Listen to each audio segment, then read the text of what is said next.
It can prevent severe kind of lung disease. So government of Goa has already decided to make a policy decision to start ivermectin to the patients, because if you see the infectivity rate once upon a time was 50%, so it means every alternate patient could be infected or a carrier of virus. So in that respect, it will protect his lung. Has got the problem of the next important thing was decided yesterday in a meeting of experts that the protocol followed by the state of Karnataka, where they have found that this double mutant virus which is seen in the second wave has got the problem of anybody who gets infected with this double mutant, their oxygen consumption is found to be very high. And this is how they have changed their protocol, and they have added one medicine called as baricitinib. Baricitinib is immunomodulator which was used for rheumatoid arthritis in immunological condition. Now this baricitinib is 4 milligrams and it is to be given from 5th day of the symptoms. It works fantastic in reducing the cytokine storm, and the lungs are protected. So this protocol will be adopted soon now. We have already decided to start for the patients who are admitted in the hospital. So their oxygen requirement will also be less and their lungs will be protected and they will recover fully. So this is one of the recent developments that were done as we are studying about this pandemic. And you know that this virus which has come is a mutant virus and different from the first wave.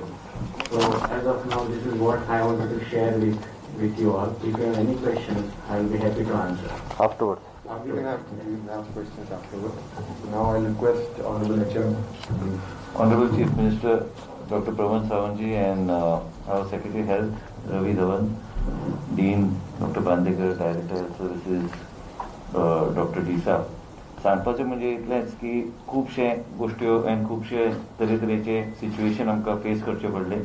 आयज मुख्यमंत्रीच्या सहकार्यान आमकां Goa medical कॉलेजाक एक 20,000 litre कॅपॅसिटीचो आमकां टाकीक आमी गावल्या. मुख्यमंत्री स्वता म्हाका फोन करून त्यांनी त्या मेहनता खातीर आमकां आयज टाकी आमकां गावली आनी कमिशन बी जालें टाकी. आतां कमिशन आमी जेन्ना शब्द वापरता आनी आयज इंडिया टुडे हांवें सांगल्या की कितेंय मिसरिप्रेझेंट करपाची गरज ना, कारण आमी जें कितें करता मुख्यमंत्रीच्या मार्गदर्शन सकयल आयज हे टँकच्या माध्यमांतल्यान डायरेक्ट मॅनिफोल्ड ऑक्सिजन वयतले आनी डायरेक्ट आतां सेक्रेटरीन सांगले प्रमाणे तेजो भरपूर फायदो जातलो. प्रेशर बी बरो पैकी आमकां येतले. ह्यो सगळ्यो गोश्टी आमी केन्ना जे अनुभव घेवंक ना त्या रितीचो अनुभवांतल्यान आमकां घेवचे पडले. तरेतरेचे गोश्टी घडटात आनी त्याच बरोबर हांव एक सांगूंक सोदता तुमकां की आनीक मुख्यमंत्रीच्या मनान आहा की आनी एक टाकी दुसऱ्या मॅनिफोल्डाक लावपाचे तेंचे प्रयत्न आसतले. फुडल्या 8-10 दिसां भितर एक 6,000ची टाकी आमी थंय इन्स्टॉल करपाचे मुख्यमंत्रीन ऑलरेडी डायरेक्शन दिल्लें आसा. आयज तुमी पळयल्यार की आयसोलेशन कीट पासून आयसोलेशन कीट प्रत्येक घरोघरी दिवपाचें काम सरकारान केल्यार हे सरकार जे आहा जे मुख्यमंत्री नेतृत्व करता हेच्या माध्यमांतल्यान आयसोलेशन कीट प्रत्येक घरोघरी पावपाचें काम आमी केल्लें आसा. एक पयलें राज्य देशान आमचेंच राज्य आशिल्लें आनी आयज प्रोफिलॅक्सीस ट्रिटमेंट एक्सपर्ट्साक विचारून फक्त गोंयचे न्हू भायले एक्सपर्ट्साक बी विचारून आमी तो प्रोफिलॅक्सीस ट्रीटमेंट आमी चालू. तो 5 दिन में 83 मरीजों की मौत हुई थी गोवा मेडिकल कॉलेज में ऑक्सीजन की कमी की वजह से. कल 13 और मरीजों की जान गई थी. कुल मिलाकर 83 मरीज अब तक 5 दिन में जान गंवा चुके हैं गोवा मेडिकल कॉलेज में, केवल इस वजह से कि वहां ऑक्सीजन की आपूर्ति नहीं हुई. और इस पूरे मामले को लेकर जब गोवा सरकार पर सवाल उठे तो मुख्यमंत्री और स्वास्थ्य मंत्री की कलह सतह पर आ गई. स्वास्थ्य मंत्री ने कहा कि मैंने मुख्यमंत्री से वक्त पर लॉकडाउन के लिए कहा था. वहीं मुख्यमंत्री ने कहा कि स्वास्थ्य मंत्री तो उनका फोन ही नहीं उठाते. साफ तौर पर कलह दोनों के बीच दिखी. इसीलिए आप कह सकते हैं कि दोनों का प्रेस कॉन्फ्रेंस कर सामने आना इस बात की भी तस्दीक करता है, दिखाना कि कम से कम गोवा की जनता के लिए तो दो लोग एक साथ हैं ही. जो भी अपडेट होगा इस खबर पर आगे आपको दिखाएंगे एबीपी न्यूज पर. आगे बढ़ते हैं खबरों में. देश की राजधानी अब थोड़ी राहत की सांस ले रही है. कोरोना के केसेस में थोड़ी कमी है। दिल्ली सरकार ने राहत की जानकारी के साथ साथ आने वाले वक्त में आपदा को दोबारा रिपीट होने से रोकने के इंतजाम की बात भी कही। दिल्ली में आज से कोरोना के लिए 500 आईसीयू बेड्स ज्यादा मौजूद है। दिल्ली में कोरोना के नए संक्रमण में कमी आ रही है, लेकिन दिल्ली पिछले कुछ दिनों में जिस तरह कोरोना की त्रासदी से गुजरी है, उसके बाद यहां स्वास्थ्य व्यवस्था को दुरुस्त करने का काम तेज गति से शुरू हो गया है। दिल्ली में 500 नए आईसीयू बेड तैयार हो गए हैं। इससे पहले 500 आईसीयू बेड तैयार किए गए थे। पिछले 15 दिनों में 1000 आईसीयू बेड बनाए गए हैं। ये एक मिसाल है। हम अपने काम में किसी भी तरह की ढिलाई नहीं कर रहे। कल 500 आईसीयू बेड और बन के तैयार हो गए और अभी 4 दिन पहले ही ऐसे ही 500 बेड तैयार किए थे।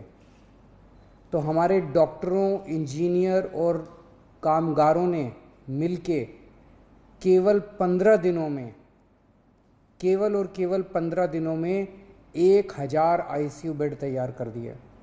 ऑक्सीजन और आईसीयू बेड की तमाम किल्लतें रहीं। इसी बीच एक राहत भरी खबर ये है दिल्ली वालों के लिए कि दिल्ली सरकार ने एलएनजेपी अस्पताल के साथ मिलकर प्रसिद्ध रामलीला मैदान में यहाँ पर अस्थायी 500 आईसीयू बेड का एक अस्पताल तैयार किया गया है। जब कोई मरीज एलएनजेपी अस्पताल भर्ती होने जाएगा तो डॉक्टर्स उसके हालात देखेंगे, उसकी हालत देखेंगे, उसका स्वास्थ्य देखेंगे और किसी को अगर आईसीयू बेड की ज़रूरत पड़ती है तो उसको यहाँ पर रिफ़र किया जाएगा। और यहाँ पर जो है ऑक्सीजन का प्लांट भी लगाया गया है। आप तस्वीरों में देख सकते हैं यहाँ पर 2 ऑक्सीजन के प्लांट लगे हैं, जिनमें से एक अभी जो है चालू हो चुका है, जो कि तमाम सप्लाई दे रहा है यहाँ पर बेड्स को। और मरीजों की भी संख्या धीरे धीरे अब बढ़ रही है। कल शाम से ही ये अस्पताल चालू हुआ है। ये जो है प्रसिद्ध रामलीला मैदान में है। एलएनजेपी के थ्रू जो है यहाँ पर देखरेख की जाएगी मरीजों की। इस अस्पताल में फिलहाल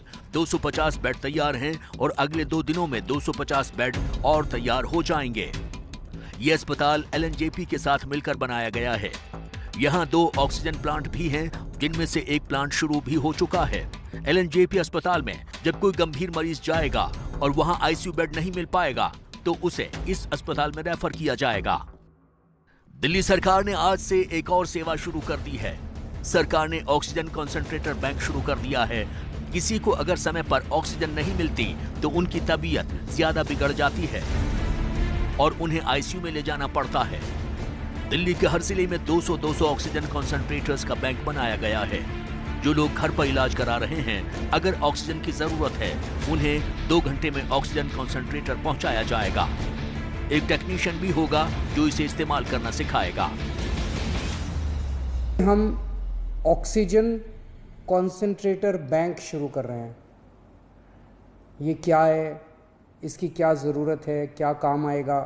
कि मरीज को समय पे ऑक्सीजन मिलना बहुत ज़रूरी है। ऐसे मरीजों के लिए हमने ये ऑक्सीजन कॉन्सेंट्रेटर बैंक बनाया है। दिल्ली कोरोना संक्रमण के उस दौर से गुजरी है जब चारों तरफ हाहाकार मच गया था। पूरी स्वास्थ्य व्यवस्था धराशायी होने के कगार पर पहुंच गई थी। अब ये इंतजाम उसी जख्म पर मरहम का काम करेंगे।